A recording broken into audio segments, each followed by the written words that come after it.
अस्सलाम वालेकुम, this is me Rabia Sabir. Welcome to my another video. जैसा कि मैंने आप लोगों को बताया था कि मैं लेक्चर सीरीज़ स्टार्ट करने वाली हूँ एनवायरमेंटल साइंस के ऊपर। तो आज मेरा फर्स्ट जो टॉपिक है वो मोस्ट इम्पॉर्टेंट एरिया है जो कि एनवायरमेंटल साइंस में एग्जामिनर पूछता है, सस्टेनेबल डेवलपमेंट। आज मैं आपको बताऊंगी कि सस्टेनेबल डेवलपमेंट क्या होती है, क्या कैरेक्टरिस्टिक्स हैं, क्या मेजरमेंट्स हैं, क्या इसकी डायमेंशंस हैं। और इसके साथ-साथ मैं आपको एक और अच्छी बात ये बताने वाली हूँ कि मैंने ना साथ ही नोट्स बनाए हैं, ताकि आप लोगों को पता चले कि नोट्स मेकिंग कैसे होती है, प्रेज़ेंटेशन कैसे करते हैं सीएसएस के एग्ज़ाम्स में। बिकॉज़ ये सीएसएस के एग्ज़ाम में बहुत इम्पोर्टेंट है और ये बहुत मैटर करता है कि आपकी प्रेज़ेंटेशन कितनी अच्छी है। और ये आप लोग देख रहे होंगे, मैं आपको लोगों को दिखा रही हूँ। आप लोगों का सबसे पहले जो है वो इंट्रोडक्शन से आपने हर क्वेश्चन अपना इंट्रोडक्शन से स्टार्ट लेना है एंड कंक्लूजन पे एंड करना है, ठीक है? और ज़्यादा से ज़्यादा ग्राफिकली रिप्रेजेंटेशन होनी चाहिए, फ्लो चार्ट्स होनी चाहिए। अगर आपके पास कुछ भी नहीं है, ना डायग्राम है, कुछ भी नहीं है, कोटेशन होनी चाहिए। अगर इनमें सब में से कुछ भी नहीं है आप लोगों के पास, तो आप लोग जो हैं वो इनको बुलेट पॉइंट्स में लिखें और फ्लो चार्ट्स खुद बना लें। तो ज़्यादा से ज़्यादा पैराग्राफ में आपने इंट्रोडक्शन नहीं लिखना। द मोस्ट इम्पोर्टेंट थिंग जो कि मैं आप लोगों को बताना चाहती हूँ, पैराग्राफ में नहीं लिखना। और हमेशा शॉर्ट नोट्स बनाने हैं, बिकॉज़ आपके पास उस टाइम इतना ज़्यादा टाइम नहीं होता कि आप लोग लॉन्ग नोट्स जो हैं वो बना सकें। तो ये जितना मैंने आपके सामने आज लेक्चर दूँगी वो इतना मटेरियल है कि आप लोग 4 टू 5 साइड्स एक पेज की लिख सकते हो ईज़िली। ओके, सबसे पहले मैं आपको ये नोट्स सिखाऊँगी मैंने कैसे बनाए हैं, ताकि आप लोग देखें और आप लोगों को पता चले। ये मैंने इंट्रोडक्शन दी है सबसे पहले इसका, उसके बाद मैंने हेडिंग दी है कैरेक्टरिस्टिक्स ऑफ सस्टेनेबल डेवलपमेंट। अच्छा, आपने जब भी कोई भी हेडिंग देनी है ना सीएसएस के एग्ज़ाम्स में, आपने जस्ट ये नहीं लिखना कि कैरेक्टरिस्टिक्स, जैसे किसी के भी कैरेक्टरिस्टिक्स हो गए, कॉजेज़ हो गए, क्लाइमेट चेंज है लाइक, आपने सिर्फ़ ये नहीं लिखना कि कॉजेज़। एक्सप्लेनेटरी हेडिंग होनी चाहिए, ताकि एग्ज़ामिनर को देख के पता चले कि इस बच्चे ने आगे से लिखना क्या है। कैरेक्टरिस्टिक्स ऑफ सस्टेनेबल डेवलपमेंट, ये आपने पूरी लाइन लिखनी है। किसी के अगर कॉजेज़ आ गए हैं तो आपने पूरा लिखना है, causes of dash etcetera. Next आप लोग ये देख रहे हैं कि कैरेक्टरिस्टिक्स। अच्छा, मैंने ना ज़्यादातर ये शॉर्ट इस वजह से भी बनाए हैं कि मैं साथ आपको समझा सकूं और बता सकूं। अगर आपने पेपर में लिखना है ना, तो आपने इतना लेंथी नहीं लिखना। जैसे मैंने ये इनके पॉइंट्स दिए ना कैरेक्टरिस्टिक्स के, मिनिमाइज ग्रीन हाउस गैसेस, इसकी आप हेडिंग दे के साथ 2 और 3 लाइन्स में इसको एक्सप्लेन कर सकते हैं, ये अपनी वर्डिंग में, इतना कोई मुश्किल नहीं है। इससे ज़्यादा आपने एक्सप्लेनेशन नहीं देनी। आपने जो अपने क्वेश्चन की लेंथ है वो पेज की मिनिमम 4 साइड्स होनी चाहिए और मैक्सिमम 5 होनी चाहिए। क्योंकि कुछ स्टूडेंट्स सब करते हैं कि जो उनको ना ज़्यादा आता होता है वो ज़्यादा पेजेस पे ले जाते हैं, कम आता होता है कम पेजेस पे। ऐसा नहीं होना चाहिए। आपका एक सीक्वेंस होना चाहिए मेंटेन, एक बैलेंस होना चाहिए आपके पेपर के अंदर, ताकि जो कि ज़रूरी है। जैसे आपने फर्स्ट क्वेश्चन, हाँ, ये हो सकता है कि जो आपको सबसे अच्छा क्वेश्चन आता है ना, आप वो पहले लिखें और उसकी लेंथ इक्वल रखें। अगर आपने पहले क्वेश्चन की लेंथ 5 साइड्स ऑफ पेज पे लेके गए हैं, तो आपका जो 4th क्वेश्चन है, जो कि लास्ट क्वेश्चन होता है, उसकी भी लेंथ उतनी ही होनी चाहिए। ये ना हो, अक्सर स्टूडेंट्स करते हैं कि पहला जो क्वेश्चन है उसकी 8 पेजेस तक लिख लेते हैं, जो सेकंड है उसको 4 पे ले आते हैं, जो थर्ड है वो 2 पे आ जाता है और जो एंड पे उनके पास टाइम नहीं होता और वो 1 एंड हाफ पेज का आ जाते हैं और कुछ स्टूडेंट्स तो छोड़ के भी आ सकते हैं। लिटरली ये मैं आपको एक्सपीरियंस की बेस पे बता रही हूँ। लेंथ इतनी ज़्यादा मैटर नहीं करती। स्टूडेंट्स अक्सर समझते हैं कि लेंथी लिखेंगे तो मार्क्स मिलेंगे, ऐसा नहीं होता। आप 2 एंड हाफ पेज पे भी अपनी पूरी बात क्लियर कर आए हो, एग्ज़ामिनर को समझ आ गई है, आपकी प्रेज़ेंटेशन अच्छी है, तो आपके अच्छे मार्क्स आएँगे। और एक और बात मैं आपको बताना चाहूँगी, समटाइम आपको भूल जाए ना कि आपको एक्सप्लेनेशन ना आती हो, तो जैसे मैंने ये वाली आपकी ये फ्लो चार्ट्स में प्रेज़ेंटेशन दी हुई है ना, आप ऐसा कर सकते हो। या आपके पास टाइम कम है, तो आपके पास एक्सप्लेनेशन लिखने का भी टाइम नहीं है, 2-3 लाइन्स लिखने का भी टाइम नहीं है, क्योंकि ऐसा होता है ना, मेरा एक्सपीरियंस हुआ है। तो आप उसको ना फ्लो चार्ट में कन्वर्ट कर सकते हैं, तो इससे भी आपके अच्छे मार्क्स आ जाएँगे। ज़रूरी नहीं है कि पैराग्राफ्स तो लिखने ही नहीं है ना, किसी भी हेडिंग में आपने पैराग्राफ्स लिखने ही नहीं है। अगर आपने एक्सप्लेन भी करना है, तो आपने बुलेट पॉइंट्स में करना है या तो आपने फ्लो चार्ट्स में करना है, और अगर कोटेशन आती है तो कोट करें, दैट्स वेरी गुड। अच्छा, ये मैंने कैरेक्टरिस्टिक्स बताए हैं और ये डायमेंशंस हैं सस्टेनेबल डेवलपमेंट के, इसके जो 3 पिलर्स हैं उसको मैंने ये ना फिगर के ज़रिए रिप्रेजेंट किया हुआ है, जैसे ये ओवरलैप हुए हैं। थर्ड इसकी हेडिंग मैंने ये दी है और फोर्थ मैंने ये बताया है मेजर्स फॉर सस्टेनेबल डेवलपमेंट, और एंड पे आपने कंक्लूजन लाजमी कोट करना है। वो मैंने इधर लिख के नहीं बताया, कंक्लूजन तो हर कोई लिख लेता है, लेकिन कंक्लूजन एंड इंट्रो आपके हर क्वेश्चन में मस्ट होना चाहिए। आज का सिर्फ यही शॉर्ट नोट्स है, एक क्वेश्चन है, क्योंकि एक एक टॉपिक पे दूंगी ताकि आप लोगों का ज़्यादा टाइम ना वेस्ट हो, आप बोर ना हो, आप लोगों को समझ आ जाए। ठीक है, अच्छा चलते हैं वीडियो पे, जो कि आज का लेक्चर है मैं समझाती हूँ। अच्छा, सबसे पहले इंट्रोडक्शन पे आते हैं। एक कोटेशन मैंने इधर लिखी है गिलबर्ट ट्रिस्ट की। उसने कहा है कि जो डेवलपमेंट है वो तभी होती है जब सब मिल के उसमें पार्ट लें, उसमें कलेक्टिवली पार्टिसिपेट करें और उस पर इम्प्लीमेंट करें। ठीक है, development has always been a kind of collective decision. अच्छा, इन अप्रैल 1987 में ब्रंटलैंड कमीशन ने एक रिपोर्ट की थी, शाया टाइटल की थी, जिसका नाम है आर कॉमन फ्यूचर। इस पे एक अलग से भी मैंने टॉपिक पे लेक्चर प्रिपेयर किया हुआ है। हिस्ट्री ऑफ एनवायरमेंटल साइंस का ये टॉपिक है, आर कॉमन फ्यूचर। ये पास पेपर के एग्जाम में भी आ चुका हुआ है, इस पे भी मैं लेक्चर दूंगी। आर कॉमन फ्यूचर, जिसके अकॉर्डिंग उन्होंने सस्टेनेबल डेवलपमेंट की डेफिनेशन ये दी थी कि जो सस्टेनेबल डेवलपमेंट ना दो चीज़ों पर डिपेंड करती है। ये मैंने आपको सामने शो किया हुआ है, एक नीड्स एंड एक लिमिटेशंस पे। मतलब जितनी आपकी नीड हो आप उतना ही यूज़ करें, मतलब उससे ज़्यादा ना यूज़ करें, और जो है वो अगली वाली जनरेशन के लिए बचा के रखें। मतलब आपकी एक लिमिट होनी चाहिए नेचुरल रिसोर्सेज को यूज़ करने की, देन ही हम जो है वो अपना एनवायरनमेंट जो है वो सस्टेनेबल रख सकते हैं।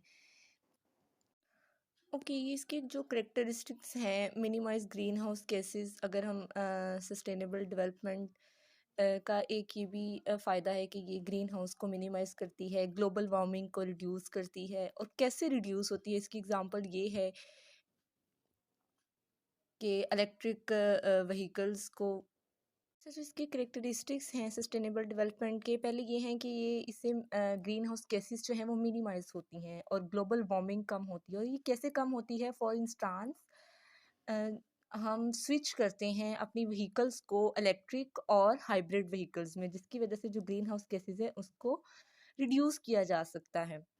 एंड सेकेंडली हम लोग रीन्यूएबल एनर्जी पे हम लोग चीज़ों को ट्रांसफ़र करते हैं, ताकि जो CO2 कार्बन डाइऑक्साइड गैस है वो एटमॉस्फेयर में कम जाए और ग्रीन हाउसेस गैसेस जो हैं वो मिनिमाइज हों। Next, eco friendly building practices है। इसकी एग्जांपल हम इस तरह से ले सकते हैं, इसको कैसे इको फ्रेंडली बिल्डिंग प्रैक्टिसेस को किया जा सकता है कि हम जो भी बिल्डिंग कंस्ट्रक्ट करते हैं उसमें नेचुरल लाइट का जो यूजेज है ना वो ज़्यादा से ज़्यादा हो। सोलर पैनल्स को ज़्यादा से ज़्यादा यूज़ किया जाए, जिसकी वजह से ना हम उसका जो एनवायरनमेंट है वो इको फ्रेंडली बना सकते हैं। Next, renewable resources of water है, जिसकी बेस्ट एग्जांपल जो है वो हम ले सकते हैं हाइड्रो पावर, जो कि डैम्स को कंस्ट्रक्ट करके टरबाइंस के थ्रू जो है वो एनर्जी क्रिएट की जाती है। अच्छा, एक चीज़ का करेक्टरिस्टिक्स है इधर नॉन पोल्यूशन कंस्ट्रक्शन प्रैक्टिसेस। ये हम इसके थ्रू कर सकते हैं, एनर्जी एफिशिएंट सिस्टम्स के ज़रिए कर सकते हैं। एनर्जी एफिशिएंट सिस्टम्स अब कौन कौन से होते हैं, like solar panels and insolation, solar panel and insolation. And secondly हम जो है वॉक करके, कार पूलिंग का ज़्यादा से ज़्यादा इस्तेमाल करके पब्लिक ट्रांसपोर्ट को ज़्यादा से ज़्यादा उसका यूज़ करें, जिसकी वजह से जो है वो पोल्यूशन कम से कम जो है वो एनवायरनमेंट में एंटर होता है। दूसरा, हम जो रेन वाटर को हार्वेस्ट करते हैं उससे भी पोल्यूशन काफ़ी हद तक कंट्रोल किया जा सकता है। नेक्स्ट एक है इधर protection of natural habitat. Natural habitat की प्रोटेक्शन कैसे की जा सकती है, हम प्रोटेक्टेड एरियाज़ को इस्टेब्लिश कर सकते हैं, लाइक जो पाकिस्तान में नेशनल पार्क्स हैं उनको प्रोटेक्ट करके हम जो है वो इनको कंजर्व कर सकते हैं। सेकेंडली, हम सस्टेनेबल लैंड यूजिंग प्लानिंग करके जो है इनकी डिस्ट्रिक्शन को कम कर सकते हैं नेचुरल हैबिटेट की।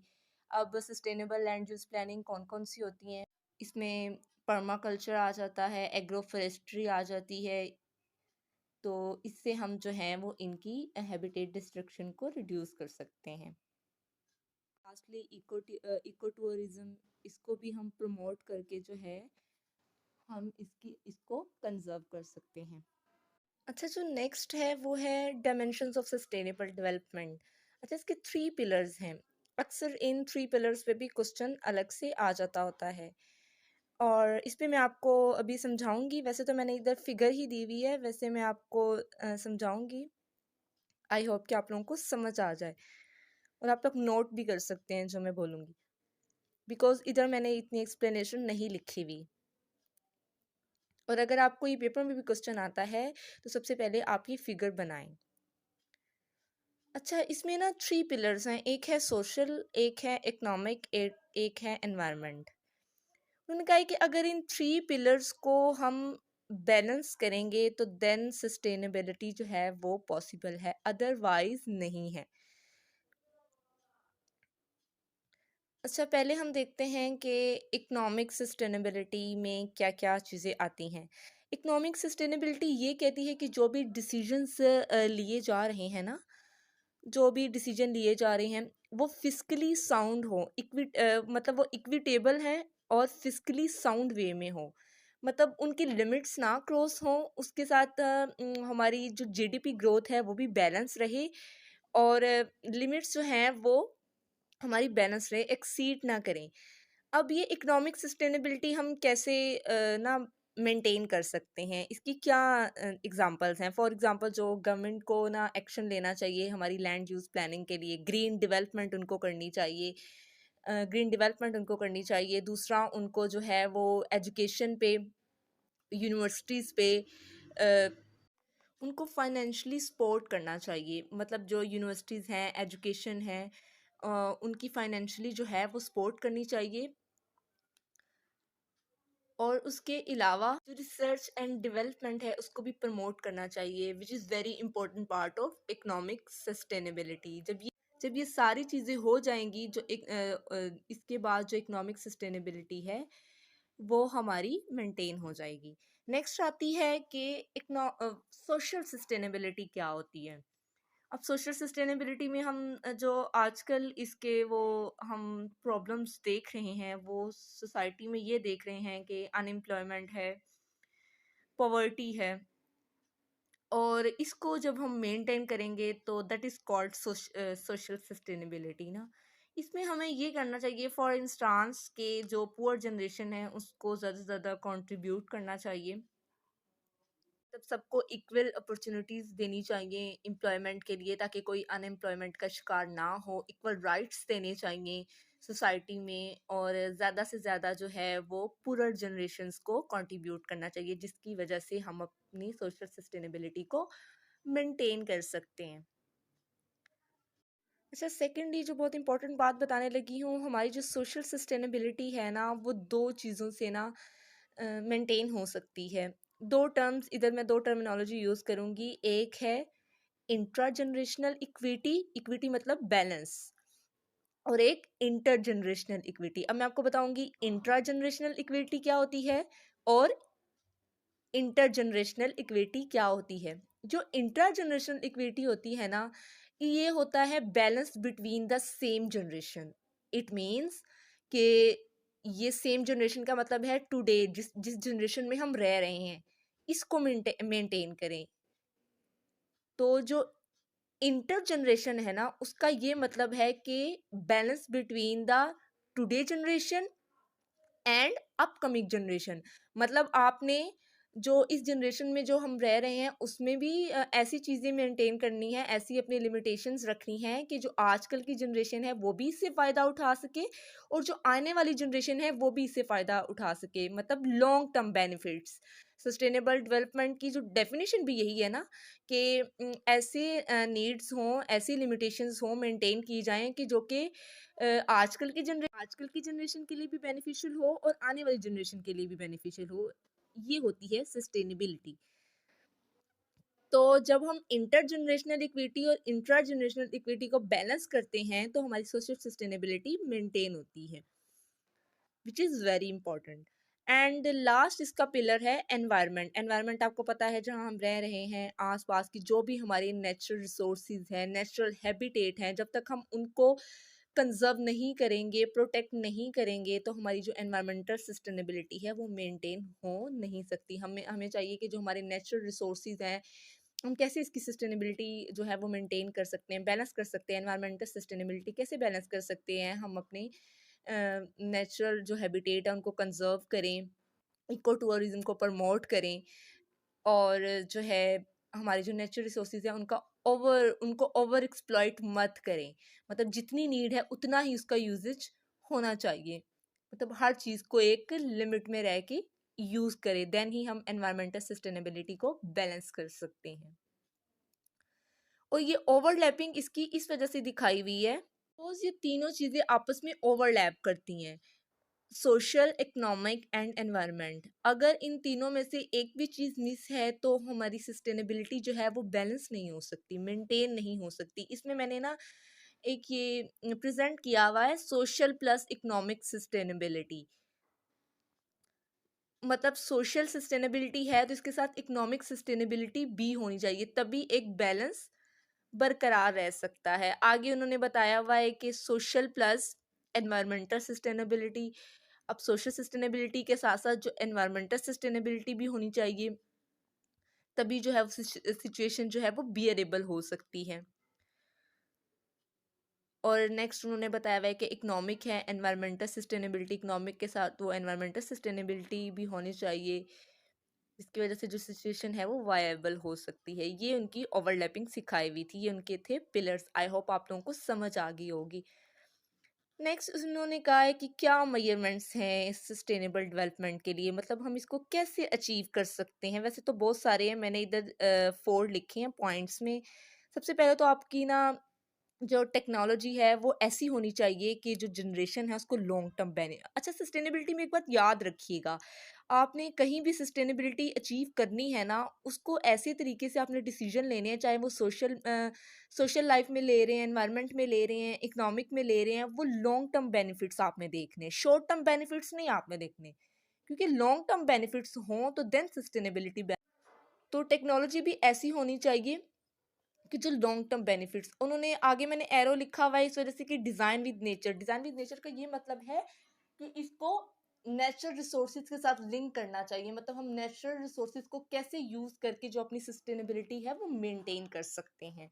3R अप्रोच, 3R अप्रोच आपको पता होगा। 3R अप्रोच होती है चीज़ों को रिड्यूस करे, कम से कम यूज़ करें, मतलब जितनी आपकी नीड है। रीयूज़, उनको दोबारा यूज़ करें, रिसाइकल करें, अगेन एंड अगेन दोबारा उनको यूज़ करें, ताकि वो जो चीज़ें हैं हमारे नेचुरल रिसोर्सेज हैं उनको हम कंजर्व कर सकें। जो भी मैं आपको एक्सप्लेनेशन बता रही हूँ ना, जब आप एग्जाम्स में बैठेंगे तो आप ऐसी इसकी हेडिंग देके जो ये चीज़ें आप मैं आपको बता रही हूँ वो एक एक दो दो लाइन में आपने एक्सप्लेन करने लेनी है, दैट इज़ इनफ। और आपको इसकी एक्सप्लेनेशन की पढ़ने की कोई ज़रूरत नहीं है। प्रमोटिंग एनवायरमेंटल एजुकेशन, अब अवेयरनेस प्रोग्राम्स हमें बनाने चाहिए कि मतलब हम लोगों को बताएं, इसके बारे में बताएं कि हम एनवायरनमेंट को कैसे कंजर्व कर सकते हैं। लोगों को पता भी नहीं है, इस वजह से इसकी जो एजुकेशन है वो प्रमोट करनी चाहिए, और लोगों के ओपिनियंस भी लेने चाहिए, ये बहुत अच्छा रहेगा। कैरिंग कैपेसिटी का मतलब वही है जो मैंने आपको बताया कि लिमिट होनी चाहिए, ओवर एक्सप्लॉइट जो है उसका यूजेज ना हो रिसोर्सेज का, देन ही हम सस्टेनेबिलिटी को मेंटेन कर सकते हैं। नेक्स्ट कंक्लूजन में आप 3-4 लाइनों में आप इनका कंक्लूजन दे दीजिएगा कि ये जो ऊपर मेजरमेंट्स बताए हैं अगर हम इन पे इम्प्लीमेंट करेंगे, गवर्नमेंट एक्शंस लेगी, तो जो सस्टेनेबल डेवलपमेंट है वो बैलेंस रह सकती है। ये थी आज की वीडियो, आई होप आप लोगों को पसंद आई होगी। आगे भी नेक्स्ट वीडियो में अपलोड करती रहूँगी किसी और नेक्स्ट वीडियो पे किसी और टॉपिक पे। आप लोगों की जो भी क्वेरीज हों, कुछ पूछना हो तो आप मुझसे कमेंट बॉक्स में पूछ सकते हैं। थैंक यू, अल्लाह हाफिज़।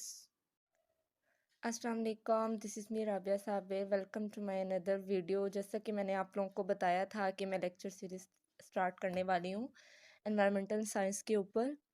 तो आज मेरा फर्स्ट जो टॉपिक है वो मोस्ट इम्पॉर्टेंट एरिया है जो कि एनवायरमेंटल साइंस में एग्जामिनर पूछता है, सस्टेनेबल डेवलपमेंट। आज मैं आपको बताऊंगी कि सस्टेनेबल डेवलपमेंट क्या होती है, क्या करेक्टरिस्टिक्स हैं, क्या मेजरमेंट्स हैं, क्या इसकी डायमेंशंस हैं। और इसके साथ-साथ मैं आपको एक और अच्छी बात ये बताने वाली हूँ कि मैंने ना साथ ही नोट्स बनाए हैं, ताकि आप लोगों को पता चले कि नोट्स मेकिंग कैसे होती है, प्रेज़ेंटेशन कैसे करते हैं सीएसएस के एग्ज़ाम्स में। बिकॉज़ ये सीएसएस के एग्ज़ाम में बहुत इम्पोर्टेंट है और ये बहुत मैटर करता है कि आपकी प्रेज़ेंटेशन कितनी अच्छी है। और ये आप लोग देख रहे होंगे, मैं आपको लोगों को दिखा रही हूँ। आप लोगों का सबसे पहले जो है वो इंट्रोडक्शन से आपने हर क्वेश्चन अपना इंट्रोडक्शन से स्टार्ट लेना है एंड कंक्लूजन पे एंड करना है, ठीक है? और ज़्यादा से ज़्यादा ग्राफिकली रिप्रेजेंटेशन होनी चाहिए, फ्लो चार्ट्स होनी चाहिए। अगर आपके पास कुछ भी नहीं है, ना डायग्राम है, कुछ भी नहीं है, कोटेशन होनी चाहिए। अगर इनमें सब में से कुछ भी नहीं है आप लोगों के पास, तो आप लोग जो हैं वो इनको बुलेट पॉइंट्स में लिखें और फ्लो चार्ट्स खुद बना लें। तो ज़्यादा से ज़्यादा पैराग्राफ में आपने इंट्रोडक्शन नहीं लिखना। द मोस्ट इम्पोर्टेंट थिंग जो कि मैं आप लोगों को बताना चाहती हूँ, पैराग्राफ में नहीं लिखना। और हमेशा शॉर्ट नोट्स बनाने हैं, बिकॉज़ आपके पास उस टाइम इतना ज़्यादा टाइम नहीं होता कि आप लोग लॉन्ग नोट्स जो हैं वो बना सकें। तो ये जितना मैंने आपके सामने आज लेक्चर दूँगी, वो इतना मटेरियल है कि आप लोग 4 टू 5 साइड्स एक पेज की लिख सकते हो ईज़िली। ओके, सबसे पहले मैं आपको ये नोट्स सिखाऊँगी मैंने कैसे बनाए हैं, ताकि आप लोग देखें और आप लोगों को पता चले। ये मैंने इंट्रोडक्शन दी है सबसे पहले इसका, उसके बाद मैंने हेडिंग दी है कैरेक्टरिस्टिक्स ऑफ सस्टेनेबल डेवलपमेंट। अच्छा, आपने जब भी कोई भी हेडिंग देनी है ना सीएसएस के एग्ज़ाम्स में, आपने जस्ट ये नहीं लिखना कि कैरेक्टरिस्टिक्स, जैसे किसी के भी कैरेक्टरिस्टिक्स हो गए, कॉजेज़ हो गए, क्लाइमेट चेंज है लाइक, आपने सिर्फ़ ये नहीं लिखना कि कॉजेज़। एक्सप्लेनेटरी हेडिंग होनी चाहिए, ताकि एग्ज़ामिनर को देख के पता चले कि इस बच्चे ने आगे से लिखना क्या है। कैरेक्टरिस्टिक्स ऑफ सस्टेनेबल डेवलपमेंट, ये आपने पूरी लाइन लिखनी है। किसी के अगर कॉजेज़ आ गए हैं तो आपने पूरा लिखना है causes of dash etcetera. Next आप लोग ये देख रहे हैं कि कैरेक्टरिस्टिक्स, अच्छा मैंने ना ज़्यादातर ये शॉर्ट इस वजह से भी बनाए हैं कि मैं साथ आपको समझा सकूं और बता सकूं। अगर आपने पेपर में लिखना है ना, तो आपने इतना लेंथी नहीं लिखना। जैसे मैंने ये इनके पॉइंट्स दिए ना कैरेक्टरिस्टिक्स के, मिनिमाइज ग्रीन हाउस गैसेस, इसकी आप हेडिंग दे के साथ 2 और 3 लाइन्स में इसको एक्सप्लेन कर सकते हैं, ये अपनी वर्डिंग में, इतना कोई मुश्किल नहीं है। इससे ज़्यादा आपने एक्सप्लेनेशन नहीं देनी। आपने जो अपने क्वेश्चन की लेंथ है वो पेज की मिनिमम 4 साइड्स होनी चाहिए और मैक्सिमम 5 होनी चाहिए। क्योंकि कुछ स्टूडेंट्स सब करते हैं कि जो उनको ना ज़्यादा आता होता है वो ज़्यादा पेजेस पे ले जाते हैं, कम आता होता है कम पेजेस पे। ऐसा नहीं होना चाहिए। आपका एक सीक्वेंस होना चाहिए मेंटेन, एक बैलेंस होना चाहिए आपके पेपर के अंदर, ताकि जो कि ज़रूरी है। जैसे आपने फर्स्ट क्वेश्चन, हाँ, ये हो सकता है कि जो आपको सबसे अच्छा क्वेश्चन आता है ना, आप वो पहले लिखें और उसकी लेंथ इक्वल रखें। अगर आपने पहले क्वेश्चन की लेंथ 5 साइड्स ऑफ पेज पे लेके गए हैं, तो आपका जो 4th क्वेश्चन है, जो कि लास्ट क्वेश्चन होता है, उसकी भी लेंथ उतनी ही होनी चाहिए। ये ना हो, अक्सर स्टूडेंट्स करते हैं कि पहला जो क्वेश्चन है उसकी 8 पेजेस तक लिख लेते हैं, जो सेकंड है उसको 4 पे ले आते हैं, जो थर्ड है वो 2 पे आ जाता है और जो एंड पे उनके पास टाइम नहीं होता और वो 1 एंड हाफ पेज का आ जाते हैं और कुछ स्टूडेंट्स तो छोड़ के भी आ सकते हैं। लिटरली ये मैं आपको एक्सपीरियंस की बेस पे बता रही हूँ। लेंथ इतनी ज़्यादा मैटर नहीं करती। स्टूडेंट्स अक्सर समझते हैं कि लेंथी लिखेंगे तो मार्क्स मिलेंगे, ऐसा नहीं होता। आप 2 एंड हाफ पेज पे भी अपनी पूरी बात क्लियर कर आए हो, एग्ज़ामिनर को समझ आ गई है, आपकी प्रेज़ेंटेशन अच्छी है, तो आपके अच्छे मार्क्स आएँगे। और एक और बात मैं आपको बताना चाहूँगी, समटाइम आपको भूल जाए ना कि आपको एक्सप्लेनेशन ना आती हो, तो जैसे मैंने ये वाली आपकी ये फ्लो चार्ट्स में प्रेज़ेंटेशन दी हुई है ना, आप ऐसा कर सकते हो। या आपके पास टाइम कम है, तो आपके पास एक्सप्लेनेशन लिखने का भी टाइम नहीं है, 2-3 लाइन्स लिखने का भी टाइम नहीं है, क्योंकि ऐसा होता है ना, मेरा एक्सपीरियंस हुआ है। तो आप उसको ना फ्लो चार्ट में कन्वर्ट कर सकते हैं, तो इससे भी आपके अच्छे मार्क्स आ जाएँगे। ज़रूरी नहीं है कि पैराग्राफ्स तो लिखने ही नहीं है ना, किसी भी हेडिंग में आपने पैराग्राफ्स लिखने ही नहीं है। अगर आपने एक्सप्लेन भी करना है, तो आपने बुलेट पॉइंट्स में करना है या तो आपने फ्लो चार्ट्स में करना है, और अगर कोटेशन आती है तो कोट करें, दैट्स वेरी गुड। अच्छा, ये मैंने कैरेक्टरिस्टिक्स बताए हैं और ये डायमेंशंस हैं सस्टेनेबल डेवलपमेंट के, इसके जो 3 पिलर्स हैं उसको मैंने ये ना फिगर के ज़रिए रिप्रेजेंट किया हुआ है, जैसे ये ओवरलैप हुए हैं। थर्ड इसकी हेडिंग मैंने ये दी है और फोर्थ मैंने ये बताया है मेजर्स फॉर सस्टेनेबल डेवलपमेंट, और एंड पे आपने कंक्लूजन लाजमी कोट करना है। वो मैंने इधर लिख के नहीं बताया, कंक्लूजन तो हर कोई लिख लेता है, लेकिन कंक्लूजन एंड इंट्रो आपके हर क्वेश्चन में मस्ट होना चाहिए। आज का सिर्फ यही शॉर्ट नोट्स है, एक क्वेश्चन है, क्योंकि एक टॉपिक पे दूंगी ताकि आप लोगों का ज़्यादा टाइम ना वेस्ट हो, आप बोर ना हो, आप लोगों को समझ आ जाए। ठीक है, अच्छा चलते हैं वीडियो पे, जो कि आज का लेक्चर है मैं समझाती हूँ। अच्छा, सबसे पहले इंट्रोडक्शन पे आते हैं। एक कोटेशन मैंने इधर लिखी है गिलबर्ट ट्रिस्ट की। उसने कहा है कि जो डेवलपमेंट है वो तभी होती है जब सब मिल के उसमें पार्ट लें, उसमें कलेक्टिवली पार्टिसिपेट करें और उस पर इम्प्लीमेंट करें। ठीक है, development has always been a kind of collective decision. अच्छा, इन अप्रैल 1987 में ब्रंटलैंड कमीशन ने एक रिपोर्ट की थी, शाया टाइटल की थी, जिसका नाम है आर कॉमन फ्यूचर। इस पे एक अलग से भी मैंने टॉपिक पे लेक्चर प्रिपेयर किया हुआ है। हिस्ट्री ऑफ एनवायरमेंटल साइंस का ये टॉपिक है, आर कॉमन फ्यूचर। ये पास पेपर के एग्जाम में भी आ चुका हुआ है, इस पे भी मैं लेक्चर दूंगी। आर कॉमन फ्यूचर, जिसके अकॉर्डिंग उन्होंने सस्टेनेबल डेवलपमेंट की डेफिनेशन ये दी थी कि जो सस्टेनेबल डेवलपमेंट ना दो चीज़ों पर डिपेंड करती है। ये मैंने आपको सामने शो किया हुआ है, एक नीड्स एंड एक लिमिटेशंस पे। मतलब जितनी आपकी नीड हो आप उतना ही यूज़ करें, मतलब उससे ज़्यादा ना यूज़ करें, और जो है वो अगली वाली जनरेशन के लिए बचा के रखें। मतलब आपकी एक लिमिट होनी चाहिए नेचुरल रिसोर्सेज को यूज़ करने की। देन ही हम जो है वो अपना एनवायरनमेंट जो है वो सस्टेनेबल रख सकते हैं। ओके, ये इसके जो करेक्टरिस्टिक्स हैं, मिनिमाइज ग्रीन हाउस गैसेस। अगर हम सस्टेनेबल डेवलपमेंट का एक ये भी फ़ायदा है कि ये ग्रीन हाउस को मिनिमाइज करती है, ग्लोबल वार्मिंग को रिड्यूस करती है। और कैसे रिड्यूस होती है, इसकी एग्जांपल ये है कि इलेक्ट्रिक व्हीकल्स को। अच्छा, जो इसके करेक्टरिस्टिक्स हैं सस्टेनेबल डेवलपमेंट के, पहले ये हैं कि ये इससे ग्रीन हाउस गैसेस जो हैं वो मिनिमाइज होती हैं और ग्लोबल वार्मिंग कम होती है। और ये कैसे कम होती है? फॉर इंस्टांस, हम स्विच करते हैं अपनी व्हीकल्स को इलेक्ट्रिक और हाइब्रिड व्हीकल्स में, जिसकी वजह से जो ग्रीन हाउस गैसेस है उसको रिड्यूस किया जा सकता है। एंड सेकेंडली, हम लोग रीन्यूएबल एनर्जी पे हम लोग चीज़ों को ट्रांसफ़र करते हैं, ताकि जो CO2 कार्बन डाइऑक्साइड गैस है वो एटमॉस्फेयर में कम जाए और ग्रीन हाउसेस गैसेस जो हैं वो मिनिमाइज हों। Next, eco friendly building practices है। इसकी एग्जांपल हम इस तरह से ले सकते हैं, इसको कैसे इको फ्रेंडली बिल्डिंग प्रैक्टिसेस को किया जा सकता है कि हम जो भी बिल्डिंग कंस्ट्रक्ट करते हैं उसमें नेचुरल लाइट का जो यूजेज है ना वो ज़्यादा से ज़्यादा हो। सोलर पैनल्स को ज़्यादा से ज़्यादा यूज़ किया जाए, जिसकी वजह से ना हम उसका जो एनवायरनमेंट है वो इको फ्रेंडली बना सकते हैं। Next, renewable resources of water है, जिसकी बेस्ट एग्जांपल जो है वो हम ले सकते हैं हाइड्रो पावर, जो कि डैम्स को कंस्ट्रक्ट करके टरबाइंस के थ्रू जो है वो एनर्जी क्रिएट की जाती है। अच्छा, एक चीज़ का करेक्टरिस्टिक्स है इधर, नॉन पोल्यूशन कंस्ट्रक्शन प्रैक्टिसेस। ये हम इसके थ्रू कर सकते हैं, एनर्जी एफिशिएंट सिस्टम्स के ज़रिए कर सकते हैं। एनर्जी एफिशिएंट सिस्टम्स अब कौन कौन से होते हैं? Like solar panels and insolation, solar panel and insolation.